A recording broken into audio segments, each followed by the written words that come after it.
When I was a sophomore in high school, I was fortunate enough to go to a summit, a youth summit, that was held by the International Justice Mission. They're an incredible organization that fights human trafficking. If you're not familiar with them, you really should be.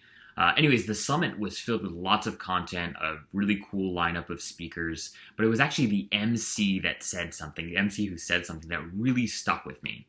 And he said that change happens at the intersection of our work and God's power. You know, I've always believed that there's dignity in work, and that God moves through our work, and that work shouldn't be something that interferes with family life or is really seen as like a threat to our faith life, which is the way in which I think some Christians perceive it, right? Or we might be tempted to perceive it. But for the first several years of my professional career, I was determined to what I'll just call will Christ into the workplace, right? Like, I, for whatever reason, felt like it was my duty to assert him, to ensure that he was present. And for some reason, I had this notion that if I wasn't trying to if I wasn't trying to start conversations, about a colleague's faith life, or if I wasn't slacking somebody that had called in sick, saying that I was praying for them, that somehow I wasn't living up to my calling as a Christian. It seems really trivial, and it totally is, but like these were my real thoughts. My bigger concern, though, was that I'd actually become too invested in the workplace and in my work. That was my fear, right? That I would get too invested, too involved in work, too passionate about it. I had somehow convinced myself that the pursuit of greatness, like the pursuit of great work, was a slippery slope. That I needed to be careful not to think too big or too bold, because that might hinder my chances of being a good husband or being a good father one day. Deep down, though, I think I always knew that in my context in particular, this was just an excuse. That I was actually fearful of what the pursuit of greatness might yield. About a year and a half ago, I was really bored.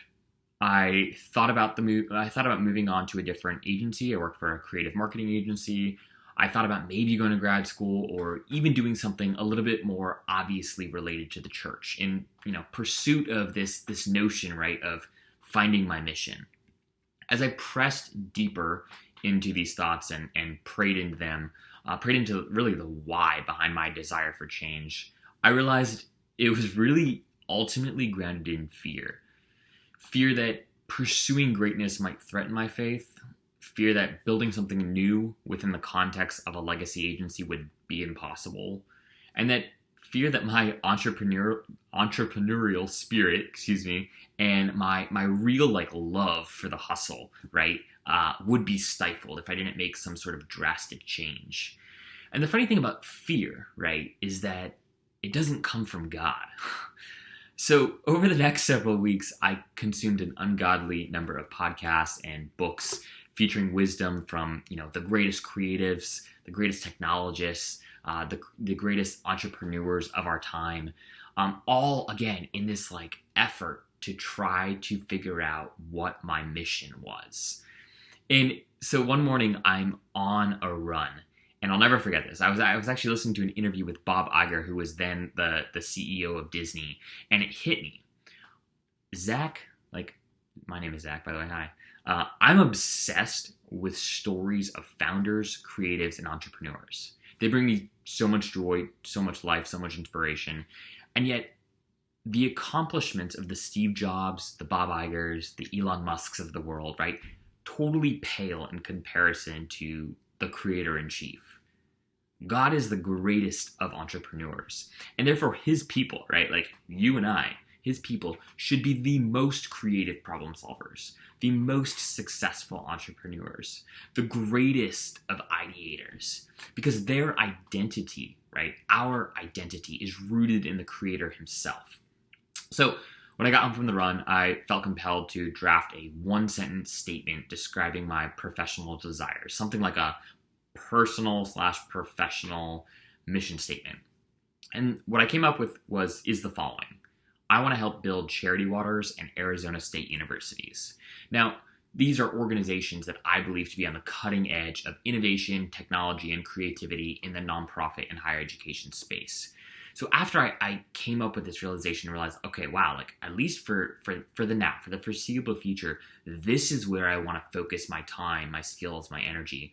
I actually realized that I didn't need to change work environments to make this happen, but rather carve out a new path within it, one that would challenge me to build, to create, to produce something that was truly great.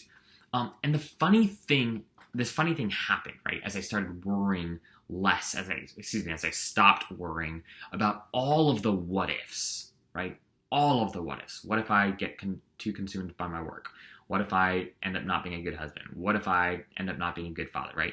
I stopped worrying about the what ifs and I started pursuing greatness.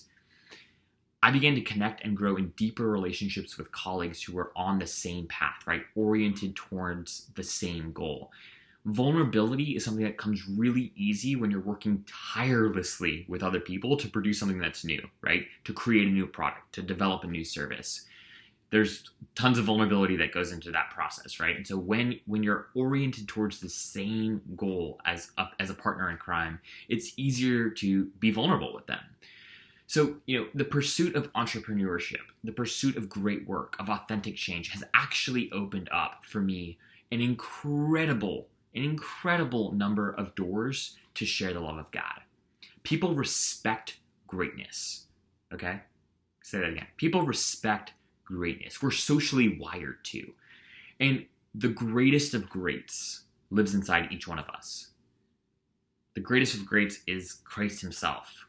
Don't stifle him. Surrender to him, right? Don't stifle great work. Don't stifle the pursuit of your passions. Surrender to them. Change happens at the intersection of our work and God's power. I believe that. I really do. But I would also argue that transformation happens at the intersection of great work and God's power.